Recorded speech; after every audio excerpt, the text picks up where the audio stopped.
So good morning, everyone. It's cold. If you haven't been outside, it's cold. And it'll be colder on Thursday, but we're inside. So hopefully you're inside. If you're outside watching this, that's pretty weird. Go inside. Okay, so today, let's see, I think we're talking about stuff that starts to lead up to the American Revolution, chapter 4-ish kind of stuff. And we'll look at the weekly question here in a sec. Hopefully everything's graded from last week. Tried to grade stuff on Saturday. If you turn in stuff after Saturday, I honestly didn't go back to look. So I'll do that probably tomorrow. Yesterday was, so much work. So I know your days are the same as mine. I think I have probably worked for about, so sorry, about 14 hours on stuff, and then it's like, yeah, I probably shouldn't grade. So tomorrow, if I didn't grade your stuff, I'll grade it tomorrow.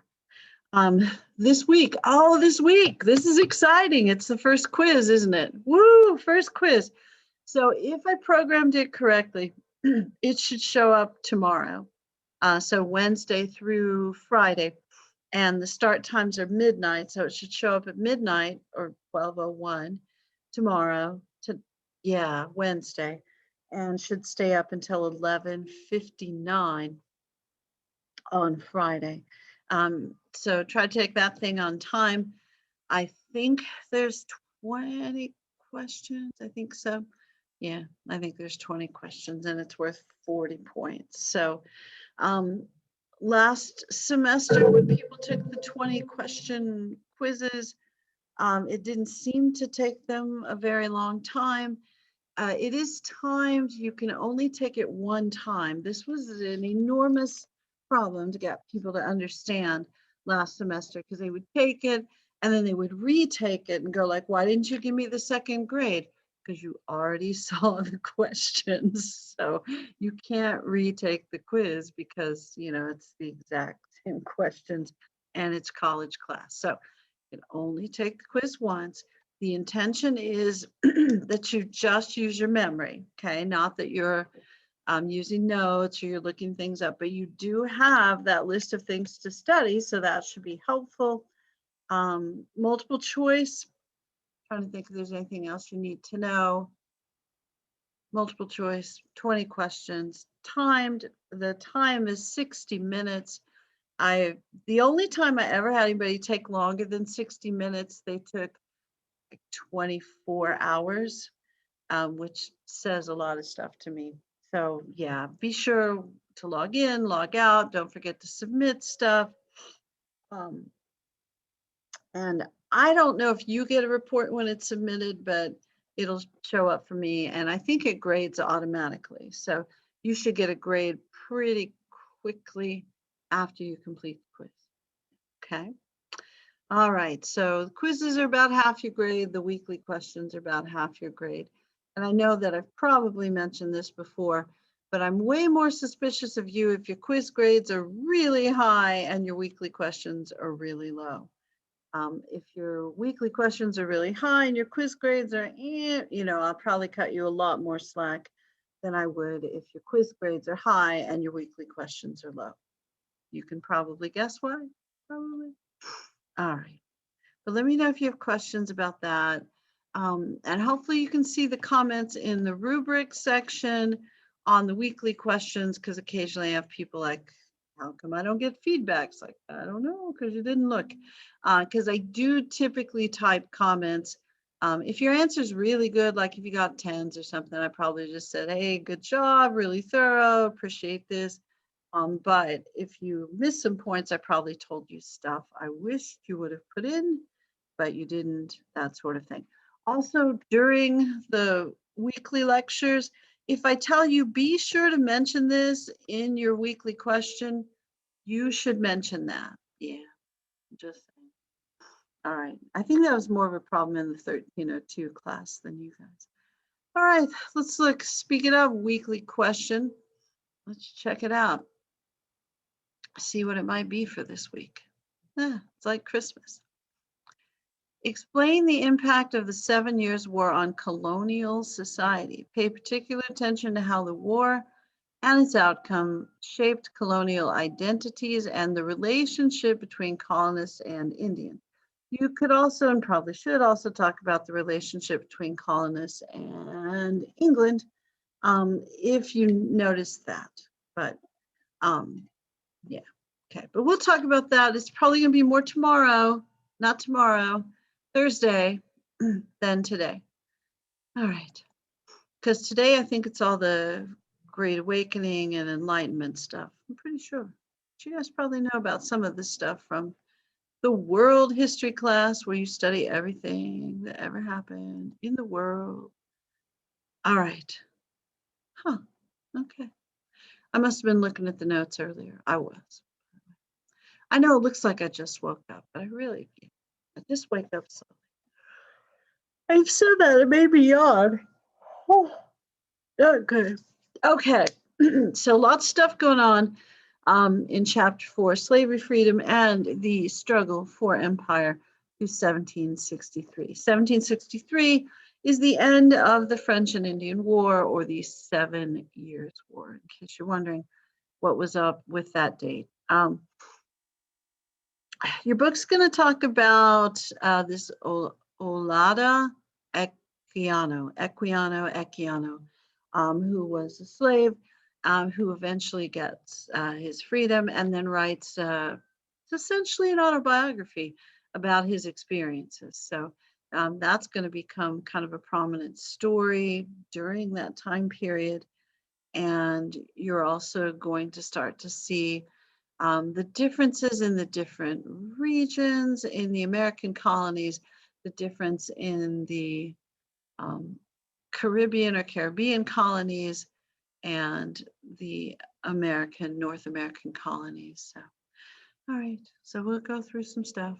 All right, so trading routes, and the book's going to talk pretty extensively about this. Manufactured goods go to Africa, slaves to the New World, and colonial goods to Europe. That's primarily natural resource kind of stuff. There's not so many manufactured goods. So it's tobacco and fish and some grain crops, but it's mostly tobacco and fish and indigo sometimes, but it's the stuff they grow, cash crops, that sort of thing, or the stuff they harvest. I don't know if you think of fish as being harvested, but they catch and dry the fish because apparently the waters off the English coast had been pretty well fished out, which who knew that could happen, but it can. Some of you are like, yeah, I knew that because I fish. All right, sorry. Okay, so slaves were unwanted captives at first, but as the market for slaves becomes greater in the Americas, the slave industry, if you'll think of it that way, or becomes a bigger thing. So there's an intentional industry to catch slaves and sell them to the Americans. And some of the people who are slave catchers are people from Africa, but some people are Dutch, some people are Portuguese. I think there's some Spanish as well. There's probably some from each European nation, but people make a lot of money selling other people. And it mentions at first the slaves were captives, maybe war captives, criminals, occasionally dead, but dead slaves is, the indentured servant thing, more of a European thing. And I wasn't trying to suggest that African slavery is anything like that. They didn't sell people who were in debt to them. Yeah, they didn't do that as much in Africa. Okay, but the slave trade grows more lucrative. And then there'll be certain states, especially with more weapons, who their goal is to capture people and then sell them across over the Atlantic. And they talk about the Middle Passage. And my guess is in your 8th grade history class, you talked a lot about this. But the Middle Passage is the trip from Africa to probably the Caribbean, where the slaves are sorted and then sent to wherever they're going to go. And it mentions it's a pretty dangerous part of, this is a dangerous part, or it's a dangerous trip. It's a long trip. They, of course, were not overly concerned about the health and safety of the slaves. If you had one of those 8th grade teachers that did the history of lives stuff, they might have had you kind of packed into a tightly crowded space to make you think about how difficult the passage was. Um, but, a several month long trip in a leaky boat, well, not super leaky boat, but uncomfortable boat with a whole bunch of people in one spot, not enough food and not good sanitation conditions. It's dangerous stuff. And let's see, it mentions that the slaves that came over, the ones who survived, 5% English North America, the rest to Brazil and the West Indies, especially in the early days.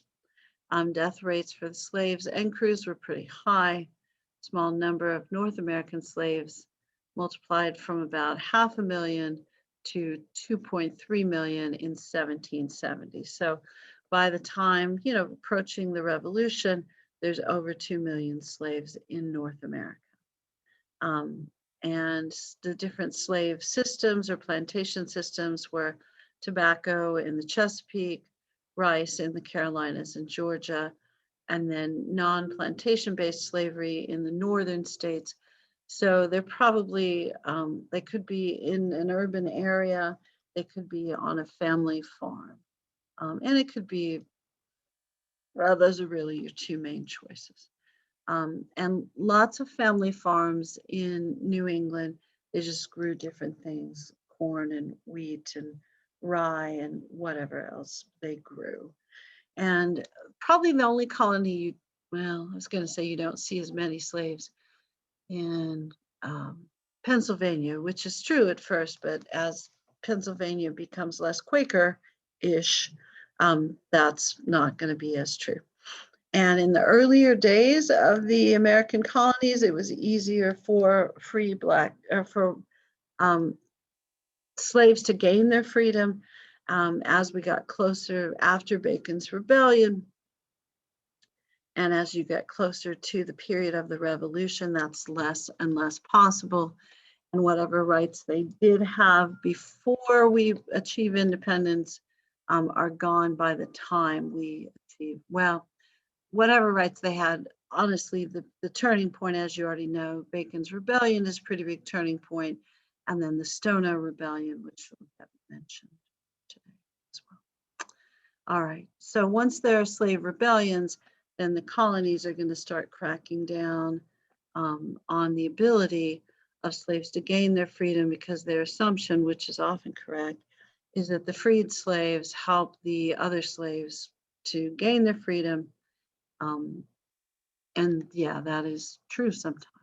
And also that as slaves gain education, if you teach slaves to read, that sort of stuff, that they're more likely to be organized and plan things more secretly or secretively. And that is certainly a thing. African slaves taught English settlers to cultivate rice. Rice becomes early staple crop in the Carolinas and Georgia. Establishment of Georgia. Oh yeah, we gotta talk about Georgia, don't we? So they really kind of stopped the indentured servitude after Bacon's Rebellion in large numbers.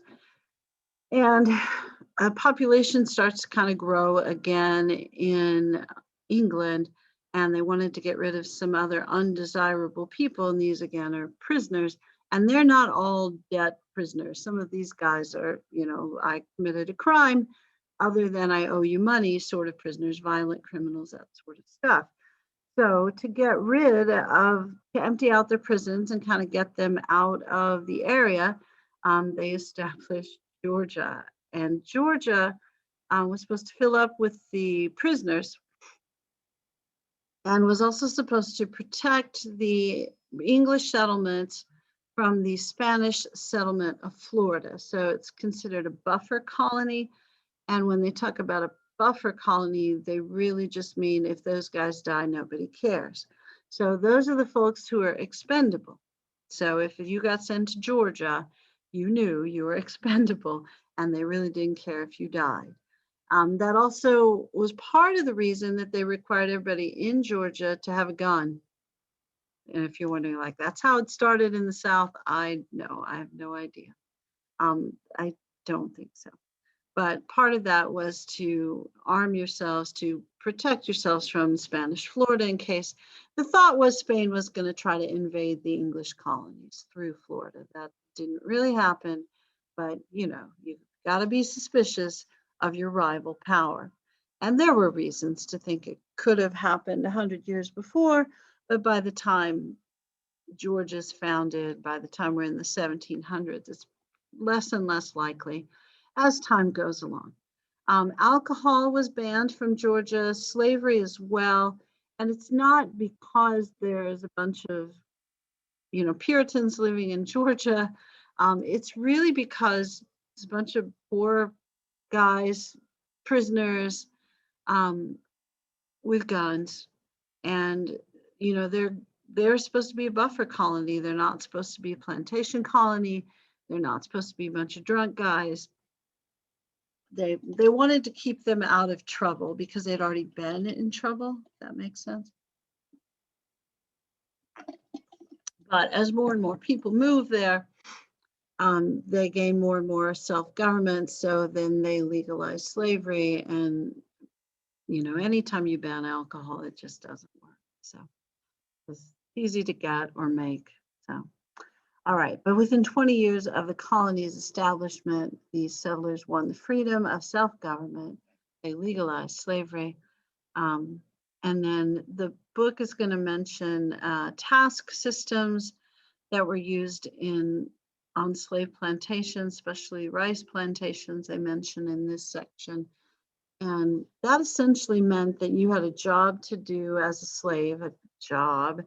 And then once that task was complete, you would have what you would consider free time. And, within your plantation, there are probably certain rules about what you could do with your free time and where you could go, mostly the where you could go part. But the idea was you got your work done and then you got to choose what you did with your free time. You could hang out with your friends or family, maybe go visit relatives on other plantations, because people, did sometimes sell your family members away. And the visiting usually was a weekend kind of thing. That typically happened Sunday. Urban slavery is about 10 to 30% of the population in the North. Mentions that most slaves are owned by artisans and merchants, and they worked as domestics. When you hear somebody talk about people working as domestics, that typically is the cooking and the cleaning and the taking care of kids. So cooking, cleaning, taking care of kids. Over time, slavery is going to decline in the urban areas in the North, and people will just start hiring folks and paying them wages. And that's because there's a fairly consistent source of immigration into cities. And if there are free Blacks in the colonies, which there are, they're most likely to live in cities, and most of the cities are in the North. There are a few cities in the South, but most are in the North. Okay. So slaves lived on large plantations, and most slaves did live on large, highest number of slaves lived on large plantations. And if you've read much about slavery, what you'll notice is a very small percentage of people own the vast majority of slaves, and most of those slaves live on plantations. Excuse me. However, most people in the South did not own a plantation. And I assume that you know this, but I think for some reason in our common thought about the South is that everybody in the South is a rich white guy that owns a plantation.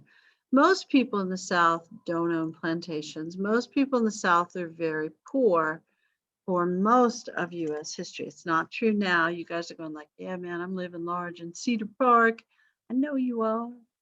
But through most of our history, people in the South were poor. It's also why they didn't have public schools, because you have to have a tax base to support those. So poverty and the South were kind of synonymous for a long time. And for a long time, I'm really talking probably post-World War II. So lots of stuff has changed in the South in the last, 80, 100 years and improved dramatically.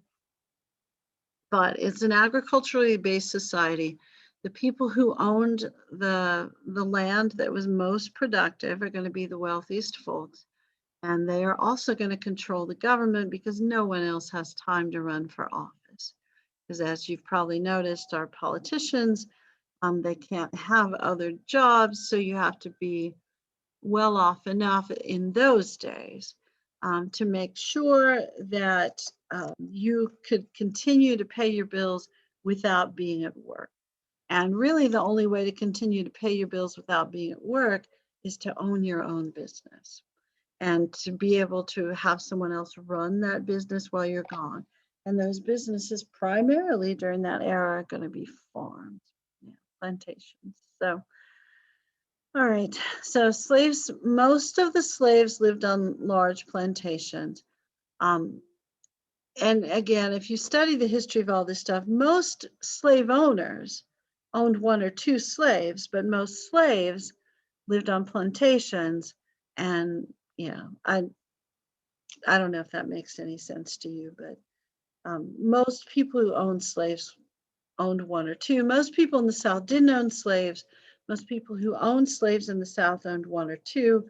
A minority of the slave owners owned a majority of the slaves and also controlled the government and economies of the region. Okay. Slaves who lived on large plantations developed family structures more, maintained African names and languages or dialects. The book's going to talk about a language called Gullah, which is a pidgin language. And if you study linguistics, which my guess is, well, you haven't, have you? I mean, that's not a high school thing to do. It's about the different, how language is structured, and a pidgin language is different than a Creole language, which is different than slang. But a pidgin is usually, it's a verbal language. It usually doesn't have a written component. And it's usually, well, in this instance, it's a derivative of some African dialects that are kind of combined, and it's in the Carolinas and Georgia. And it seems to me like, I don't know when this TV show happened, but there was a kids show called Gullah Island or Gullah Island. I don't know because I didn't watch it. But there was a kids show about that, and apparently it's based on the island where in the Carolinas where the pidgin language developed. The one famous person, that's the only story I got here, the one famous person who spoke Gullah as a child was Supreme Court Justice Clarence Thomas.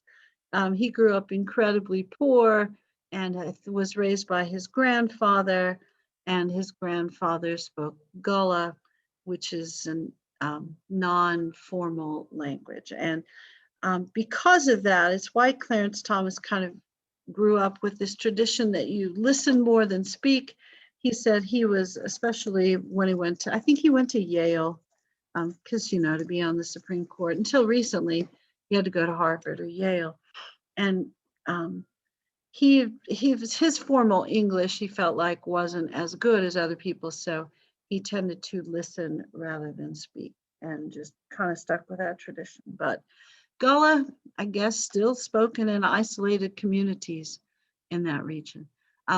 These plantation slaves would maintain more elements of African culture because they're around more people who maintain the African culture or people who recently arrived from Africa.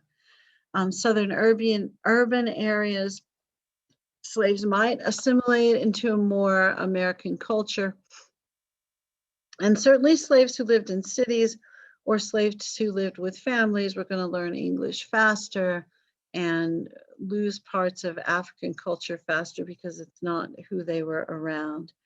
They're going to mention that a mulatto class will develop. Now, I will mention to you there's certain words that we probably don't use outside of history class, mulattoes sometimes considered offensive. In this instance, it's going to mean mixed race. But you would not ever, if you have friends who are of mixed heritage, it's not really, a proper thing for, it's more of a anthropological term, or it's an outdated and archaic social term as well, or just language. So it's sort of like, later on, when in 1302 especially, when you read about people of African heritage and throughout different time periods in our country, they've had different names that were proper. So you could say, like when I was a kid, you could say Afro-American. When my parents were kids, you said Negro, but neither of those things are okay now.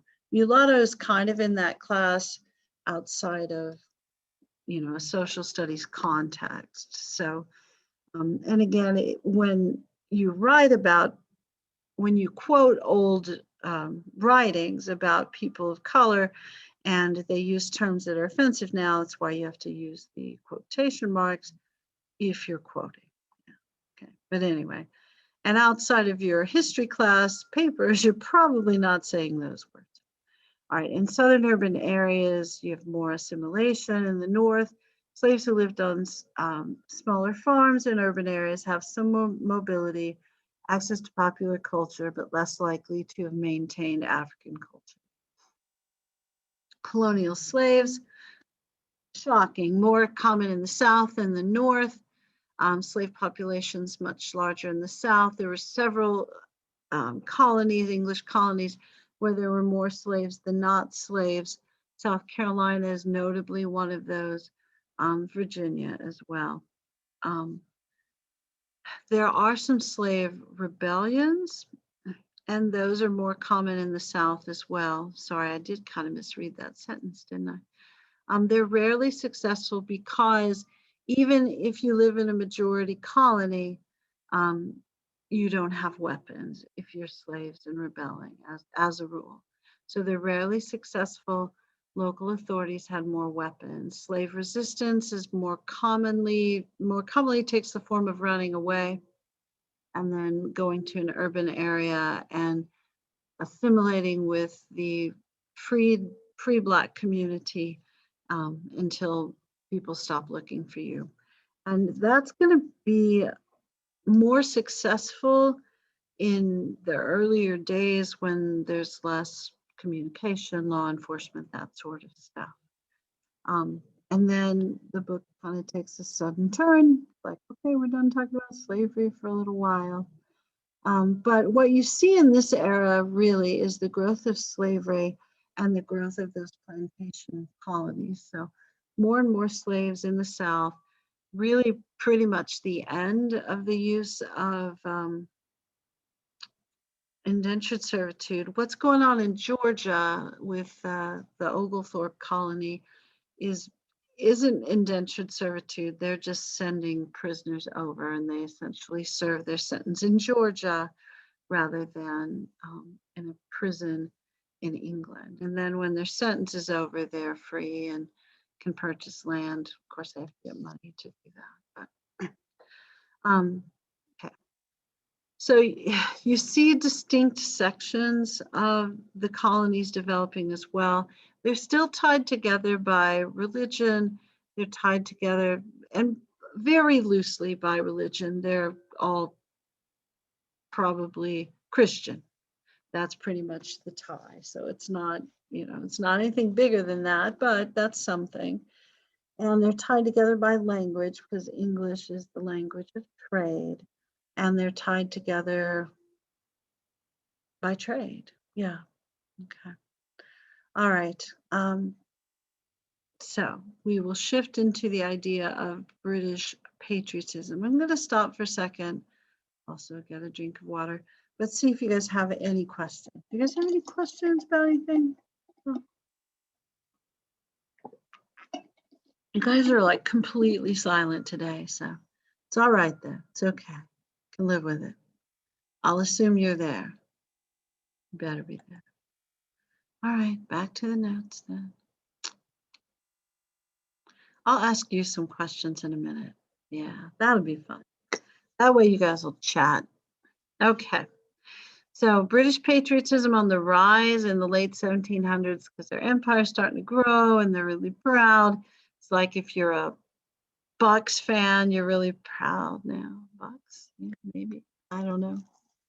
I watched a little of the Super Bowl. I watched the halftime show. That was interesting. I had no idea. Sorry, I had to eat something.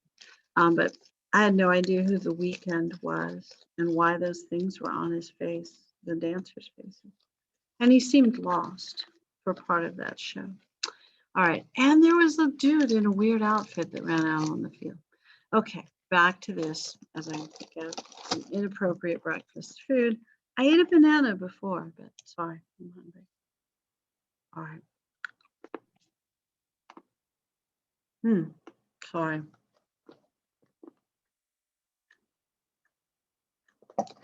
Patriotism on the rise as the empire grows, and people are proud and like, ooh, we're British. And the English colonists considered themselves English citizens. Sorry, let me finish. So sorry.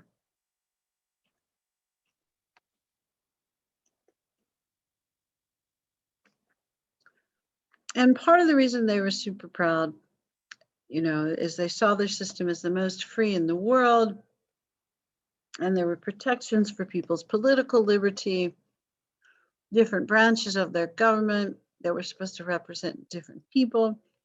But if you weren't a landowner, if you were poor, if you were not a Protestant Christian, and if you were an immigrant, you didn't possess the same freedoms. And of course, women didn't either. Now, during this era, also, you'll start to see the development of the Enlightenment, the European Enlightenment. So this is where you get all the fancy, cool thinkers who think up cool things like calculus and representative government and other stuff. So John Locke is a really famous political philosopher during that time period who believed that government required the consent of the governed, so therefore the government has a responsibility toward the people they govern. And that they were supposed to protect three major things: life, liberty, and property. I know some of you are going, what is it Jefferson changed property to? Pursuit of happiness. But it really was originally property, because pursuit of happiness, it just sounds so capitalistic, right? Or property sounds so capitalistic. So life, liberty, and property. And if your government, this is the important part of the John Locke thing. So back to that. John Locke believed the government had to protect life, liberty, and property, and that there was an agreement between the governed and the government. And if the government didn't protect life, liberty, and property, then the governed had the right and responsibility of replacing the government with a group that would protect life, liberty, and property. So if the government wasn't fulfilling its responsibilities, it needed to be replaced. And remember, this is an era where you mostly have hereditary rulers. So you've got kings and queens. And they certainly replace themselves with some regularity, but John Locke is going to add the idea that the governed should also have the ability to replace them if they aren't protecting the big three: life, liberty, and property. But the only people who really got to vote, and they didn't vote on kings and queens, of course, but they voted on people who represented them in the legislature and parliament. The only people who got to vote owned property, so either land or businesses. And the right to vote and the opportunity to gain property is greater in the colonies. And because there's more land, so the opportunity to gain land is greater. if you didn't own land or you didn't own a business, people thought you didn't really have much of a stake in how the government ran. So they really didn't want you to be part of the decision-making process. And of course, they are the people who are part of the decision-making process. So they're not letting in folks who are poor.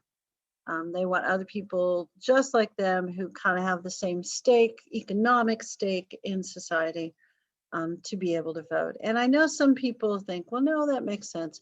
And then other people think, well, don't poor people have rights as well? During this time period, not really. In the modern era, yeah. So we've definitely changed our philosophy about that as we've gone along. But if you wanted more of an opportunity to gain property, the American colony is really the place to go. Yeah, of course, you have to have the money to get there, or go to prison, and you end up in Georgia. But that's still a hard trip, isn't it? Okay. In the Americas, as in England, most of the people that were elected to the legislative bodies were wealthy. And the assumption is it's not necessarily that they're more capable of ruling, although people will say, well, they made a lot of money, so therefore their decisions might be good. Might also be that parents had a lot of money. But they also have the time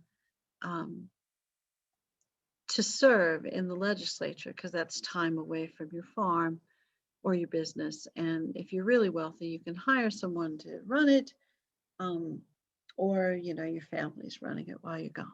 Okay. Some important ideas coming up here. Quiz-worthy ideas, I'm just saying. Certainly the idea of salutary neglect is important. Salutary means beneficial, and neglect, you know what that means. It's like forgetting about stuff, ignoring stuff, and in some ways, not harming stuff. But this idea of salutary neglect, beneficial neglect, it's kind of a weird concept, but pretty simple. It's just the idea that the American colonies, British American colonies, continued to grow and thrive without much British governmental oversight. Okay.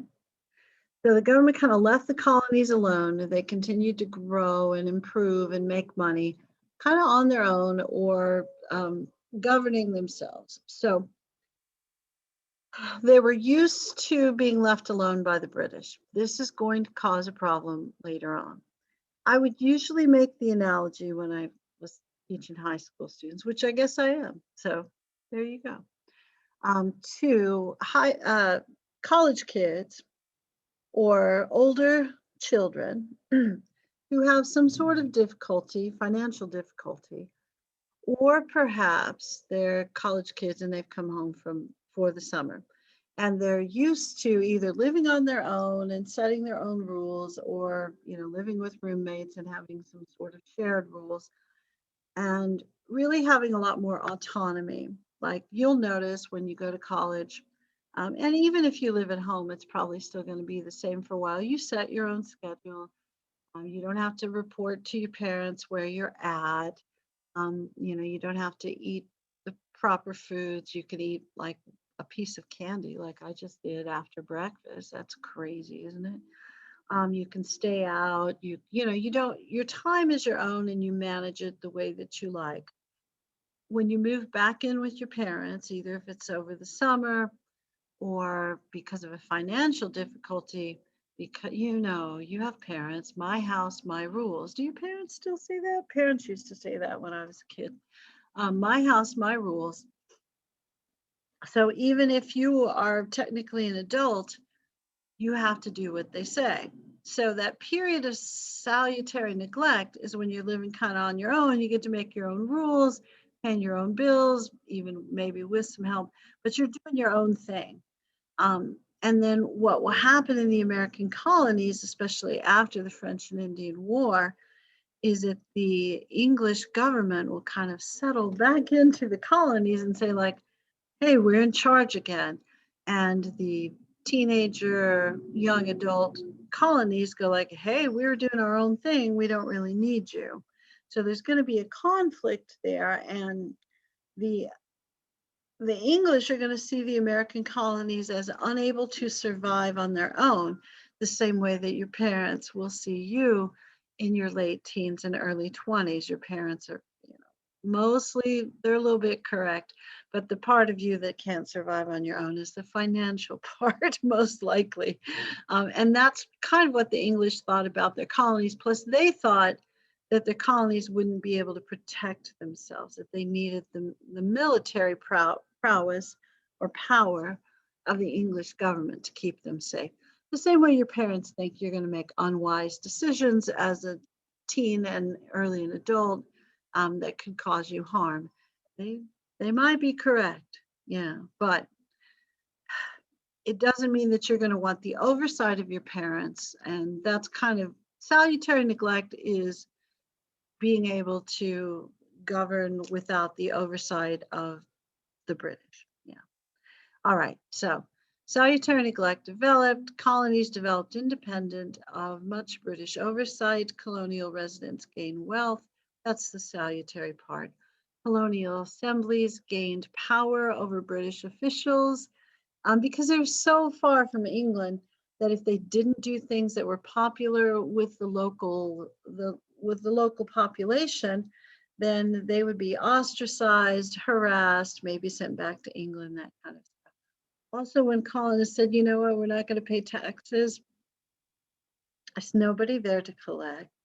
The British are not going to send military to come collect taxes. And if you were the tax collector and you were a British employee and you were a jerk to everybody and people didn't pay their taxes, then you would lose your job. So, and tax collectors, even in this era, were still a little notorious for skimming a little off the top. So taking extra money, like charging extra money in taxes so that they could take a percentage of it. The British will allow this political tradition to continue until they start to see pressure from the French and maybe the Spanish, but probably more imagined about the Spanish, but from the French on some of the colonial land. So they're thinking the French are going to take over some of the land. Let's just kick them out. And so they're going to send more troops there to solidify the gains that you'll see a little later on. So once there's a more pronounced presence of British troops and authorities in the colonies, it's going to be an issue for the American colonists. Okay, colonial assemblies saw their job as protecting the rights of colonists from infringement of the British. And the British will allow this because things are going pretty well in the colonies. They're safe and they're making a bunch of money. Colonial press devotes itself to matters of politics, so they talk a lot about politics and they feel very open to do so. It's kind of pre-First Amendment stuff. And John Peter Zenger, who was charged with, I think, slander and libel, we're talking badly about political officials. He's defended by a young, talented lawyer named Alexander Hamilton. I don't think this part was in a musical, but he defends John Peter Zenger and says the defense against libel and slander is truth. So if what you print, because Zenger, I'm sorry, I didn't mention that he wrote in a newspaper, he was a newspaper publisher. But if what you print is true, it can't be libel or slander. And also, you probably know there's a different standard if you're a famous person than a private person. Like if you, for some reason, went on social media or just media and started talking crap about me, talking about how I was worthless and a criminal and all that sort of stuff, it would be a problem because I'm not famous. You can go on social media and talk badly about Tom Brady or other people because they're public figures. Tom Brady, Super Bowl. So. All right. So truth is the protection against charges of libel or slander. Okay. And then just a few ideas from the Enlightenment. And we'll talk more about this next time as well. We'll start here.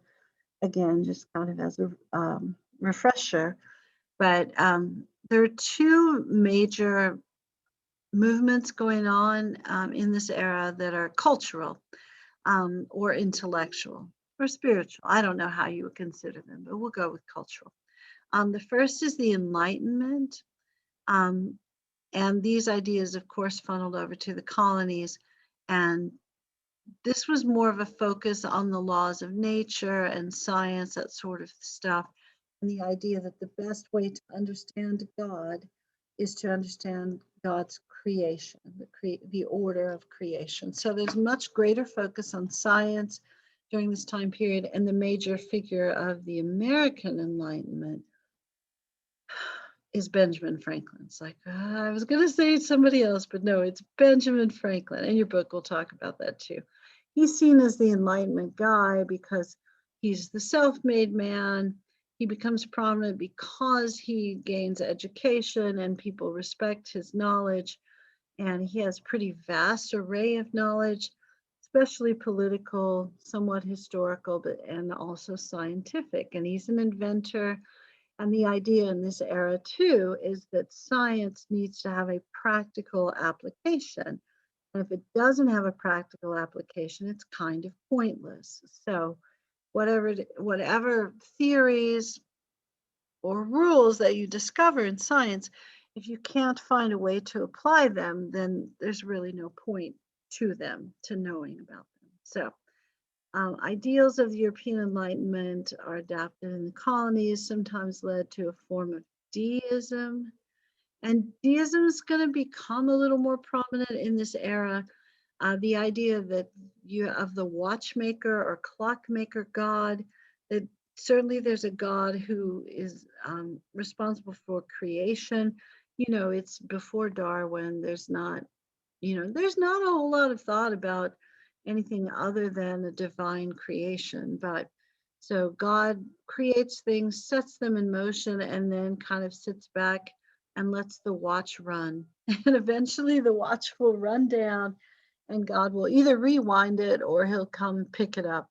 It kind of depends on your religious view, which is also kind of a reminder that the Enlightenment, except for Voltaire, is not really complete abandonment of religion. I study Voltaire as a French philosopher and writer, maybe not, I don't know.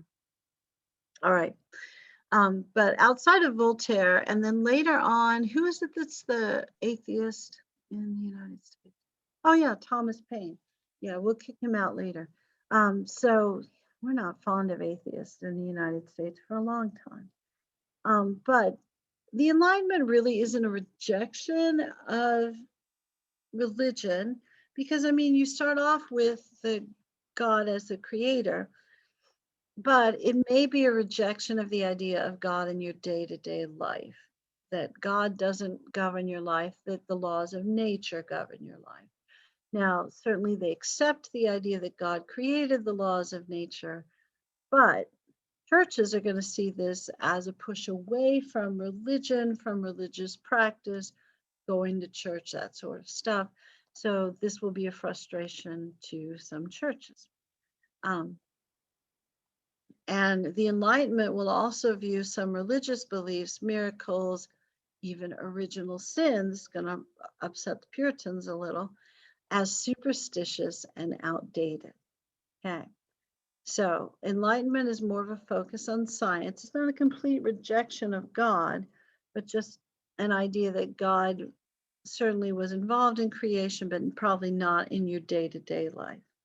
So if you're one of those people who, that prays that, I don't know, you have a sore throat, but your sore throat will get better, or you're praying for rain or that sort of stuff. Enlightenment folks will go like, it'll either get better or it won't. It has to do with nature or how you take care of yourself, or it'll either rain or it won't because the conditions are right for it, not because God brought the rain. This is going to lead to a religious revival called the Great Awakening. I did put this, dang it. It's not the second Great Awakening. That happens later. We have to have the first one. Dang it, Serna. Can we delete that? Is it possible? It is possible. Okay. Unfortunately for you, on your own copy of the notes, you have to cross it out or something. Dang. Okay. So the Great Awakening is in part a colonial reaction to Enlightenment rationalism. And when people are talking about rationalism, they're talking about rational thought, laws of nature, that sort of thing. So, and in the truest sense of the word, when you're irrational, you're illogical. So rationalism is supposed to be following logic.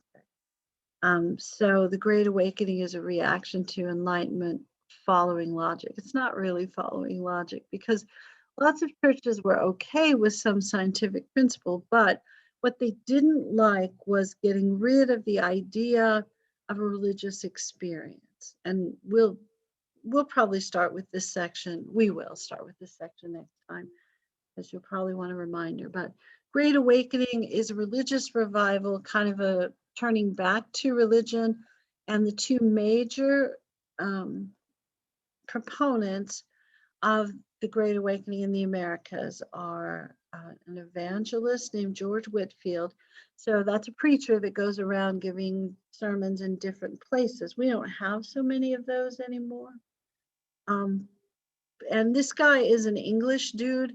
And the one thing that's kind of odd about him, if you see depictions of him, almost all the depictions of him, he's got his robes on, his arms are out like this, and his eyes look crossed.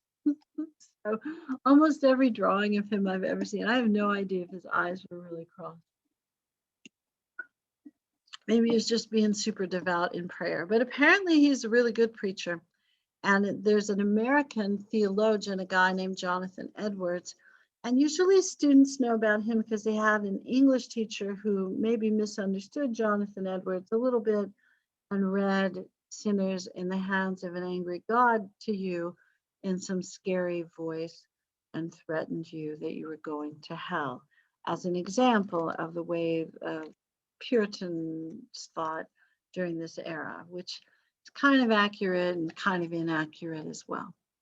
All right, I'm going to stop because it's almost time to stop. Now, before we go, I'm going to check the roll again of chord.